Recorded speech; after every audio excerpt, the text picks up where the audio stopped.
এক ছেলে গাছ থেকে আম চুরি করে খাইছে। তখন সেই ছেলেকে এলাকার লোকজনেরা হুজুরের কাছে ধরে নিয়ে এসে বলছে, হুজুর এই আম চোরের বিচার করে দেন। হুজুর তার কিতাব বের করে সমস্ত লোকের সামনে কিতাব খুলে পড়তে আরম্ভ করলো। যে চুরি করে খাইছে আম তাকে দিতে হবে তার দাম, দাম না দিলে তার পিঠের উপরে কিল পড়বে ধাম ধাম।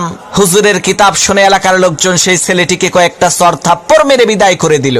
আল্লাহর কি কুদরত! কয়েকদিন পর সেই হুজুরের নিজের ছেলে ডাব চুরি করে খাইছে। তখন এলাকার লোকজন হুজুরের কাছে এসে বলছে, হুজুর মানুষের ছেলে আম চুরি করে খাইছে দেখে বিচার করলেন, এখন আপনার ছেলে তো ডাব চুরি করে খাইছে, বিচার করেন তো দেখি। লোকদের কথা শুনে হুজুর তার কিতাব বের করে বলল, ভাইরা আমার, কিতাবে লেখা আছে যে চুরি করে খাইছে ডাব তার হয় নাই কোনো পাপ।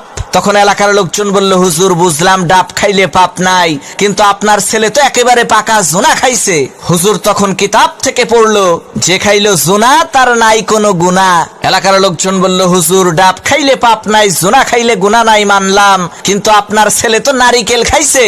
তখন হুজুর তার কিতাব থেকে পড়লো, যে নারিকেল খাইছে চুরি কইরা, তোমরা সবাই মুড়ি দাও তার হাত ধইরা, কারণ সে চুরি করে খাইছে নারিকেল, এর মানে একেবারে পরিষ্কার তার দেল।